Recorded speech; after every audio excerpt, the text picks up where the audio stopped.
Assalamualaikum warahmatullahi wabarakatuh. Salam sejahtera bagi kita semua. Salam Om Swastiastu, Namo Buddhaya, salam kebajikan. Yang terhormat kepada Bapak Dr. Haji Deden Komar Priyatna, STSIP, MM, CHRA, selaku Rektor Universitas Winaya Mukti, Ibu Dr. Hajah Wina Roswina, SEMM CPM, selaku Dekan Fakultas Ekonomi dan Bisnis Universitas Winaya Mukti, Ibu Maria Luciana Yulianti, SEMM, selaku Wakil Dekan Fakultas Ekonomi dan Bisnis Universitas Winaya Mukti, Bapak Dodi Tisna Amijaya, SEMM, selaku Ketua Kaprodi Manajemen S1, Fakultas Ekonomi dan Bisnis Universitas Winaya Mukti, Ibu Memi Puspitasari, SEMM, CHRA, selaku Dosen Pembimbing. Pada kesempatan kali ini, saya akan mempresentasikan hasil magang yang telah saya tempuh selama 3 bulan lamanya di Badan Pusat Statistik Kota Banjar atau BPS Kota Banjar. Laporan magang ini berjudul Implementasi Program Desa Cantik di Kota Banjar tahun 2024 yang disusun oleh saya sendiri, Nur Fitri Astriani, dengan NPM 41224231104434. Terdapat 6 bahasan atau subbagian yang akan saya bahas pada video kali ini.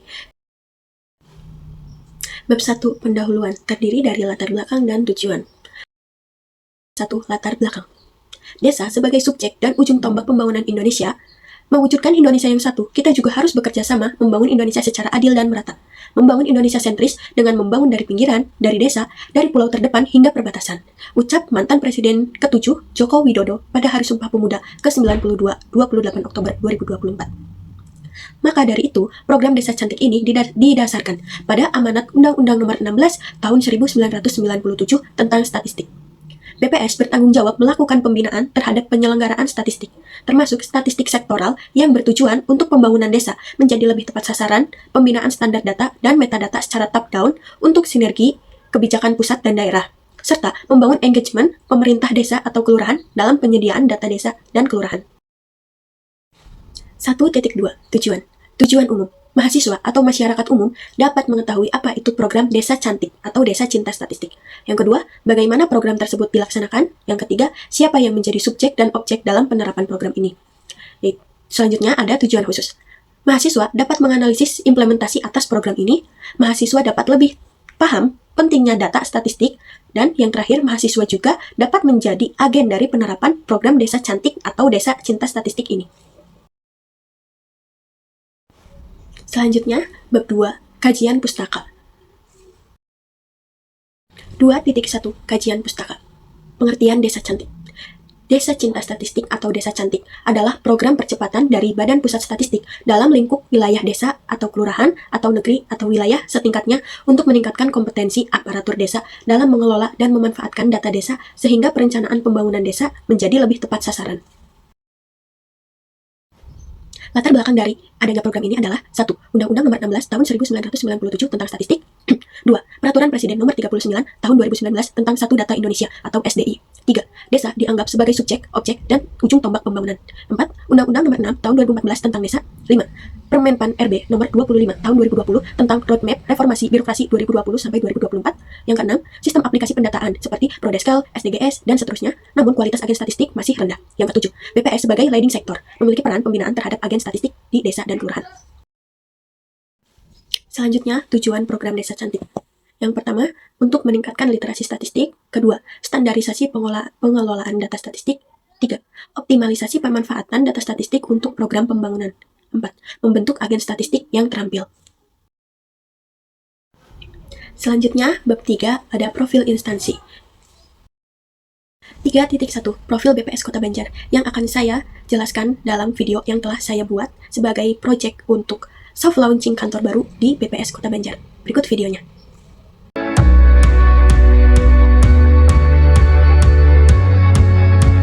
Terbentuknya Kota Banjar tidak terlepas dari sejarah berdirinya pemerintah Kabupaten Ciamis.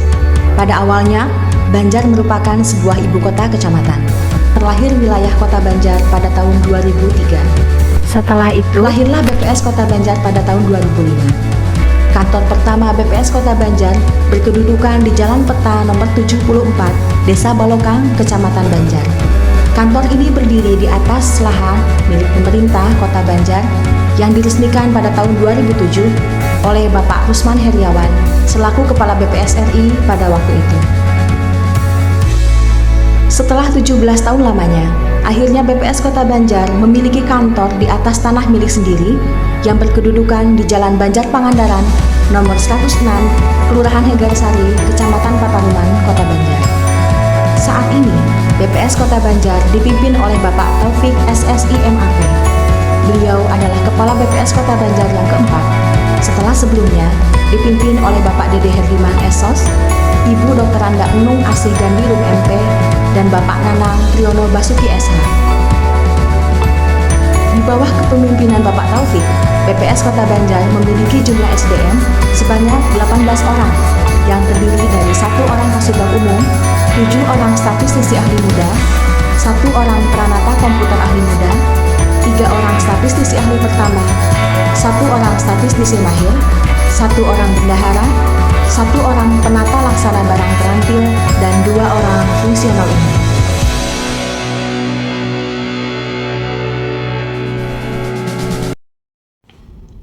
(3.2) Aktivitas magang.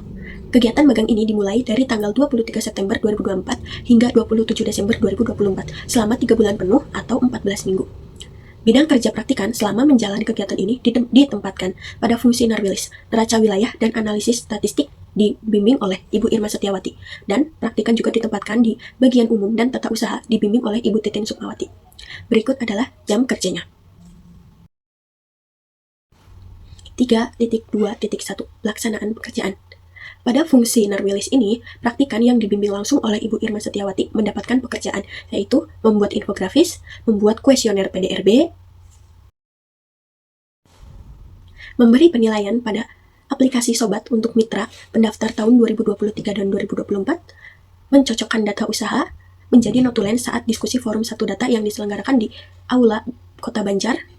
Yang keempat, pembinaan output publikasi Desa Cantik di Kecamatan Banjar dan Kecamatan Lalangsari.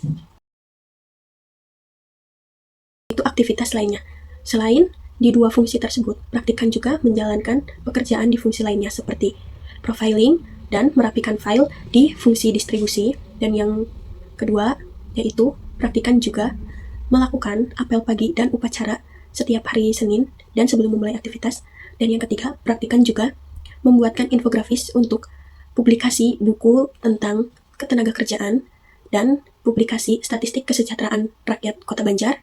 Selanjutnya, praktikan juga membuat banner tentang gratifikasi dan judi online, serta pelayanan RP0 di BPS. Selanjutnya, bab 4, yaitu yang berisi pembahasan. Metode pelatihan dan pembinaan. 1. Koordinasi dan sosialisasi. 2. Identifikasi dan koordinasi potensi. 3. Perencanaan program. 4. Pelaksanaan kegiatan. 5. Monitoring dan evaluasi. Dan yang keenam, susunan tim pelaksana. Hasil dan pembahasan. 1. Kepentingan yang mempengaruhi. Program Desa Cantik Cinta Statistik di Kota Banjar tahun 2024 yaitu didasarkan pada Undang-Undang Nomor 6 Tahun 2014 tentang Desa dan Peraturan Presiden Nomor 39 Tahun 2019 tentang Satu Data Indonesia atau SDI. 2. Tipe manfaat. Output pembinaan berupa publikasi yang memuat tabulasi dan infografis data. Pemanfaatan data yang ada di Kelurahan Banjar dapat dimanfaatkan oleh pemerintah daerah Kota Banjar untuk permintaan data kelembagaan Kelurahan Banjar dalam alokasi dana kelurahan. Yang ketiga, derajat perubahan yang diinginkan. Data yang sudah menjadi satu dalam bentuk publikasi maupun infografis diharapkan mampu meningkatkan literasi data serta acuan untuk pengambilan keputusan. 4. Letak pengambilan keputusan. Dalam program ini didasarkan pada Surat Keputusan Kepala BPS Kota Banjar nomor 082101 BPS-3279 tahun 2024 tentang Tim Pembina Desa Cinta Statistik Kota Banjar tahun anggaran 2024. BPS Kota Banjar memberikan bimbingan teknis kepada Kelurahan Banjar selaku pilot proyek program Desa Cantik. 5. Pelaksanaan program. Program ini terlaksana dengan baik karena data sudah tersedia dari kelurahan dan juga data dengan meminta ke dinas terkait seperti Dinas Kependudukan dan Catatan Sipil, Dinas Pertanian, dan Dinas Kependidikan dan Kebudayaan Kota Banjar. 6. Sumber daya yang digunakan. Keberhasilan program ini juga dipengaruhi oleh waktu. Saat sumber daya manusia memadai dan mampu bekerja dengan baik, dan dana yang berjalan dengan baik, waktu pelaksanaan program yang terbilang cukup lama, yakni dengan waktu mulai bulan Agustus 2024 hingga Oktober 2024, sesuai arahan dan jadwal yang sudah direncanakan sebelumnya. Selanjutnya, bab 5, kesimpulan dan saran. 5.1 Kesimpulan. Selama melakukan praktik magang di fungsi wilayah dan analisis statistik atau Narwilis, Badan Pusat Statistik Kota Banjar, praktikan mengetahui banyak hal seperti pemetaan wilayah statistik, penginputan kuesioner dan PDRB, kegiatan program Desa Cantik, dan praktikan juga lebih mahir dalam menggunakan software aplikasi Microsoft Excel dan spreadsheet. Selama melakukan praktik magang di bagian tata usaha dan administrasi kantor Badan Pusat Statistik Kota Banjar, praktikan mengetahui banyak hal seperti penyusunan laporan keuangan setiap bulan, susunan kerangka pelaporan perjalanan dinas, kerangka acuan kerja, berita acara serah terima, pengadaan barang dan jasa, serta surat perintah membayar. 5.2 Saran. 1. Komunikasi dan koordinasi antar pegawai harus lebih ditingkatkan. 2. Kampus diharapkan dapat memperluas jaringan kerjasama agar bisa memberikan rekomendasi bagi mahasiswa. 3. Memberikan pekerjaan secara detail dan wilayah penelitian dengan jelas. Dan mahasiswa pun harus lebih banyak inisiatif untuk bertanya dan mengasah kemampuan hard skill dan juga soft skill-nya. Selanjutnya, yang terakhir yaitu bab 6, refleksi diri. Refleksi magang. Refleksi magang ini menunjukkan perasaan selama melaksanakan praktik kerja lapangan atau magang di instansi BPS Kota Banjar. Hal positif yang praktikan peroleh yaitu 1. Menambah wawasan baru yang luas. 2. Mempunyai ilmu baru yang berbeda ketika diajarkan di kelas. 3. Manajemen waktu yang sempurna. 4. Proses belajar dengan cara praktik langsung lebih mudah untuk dipahami.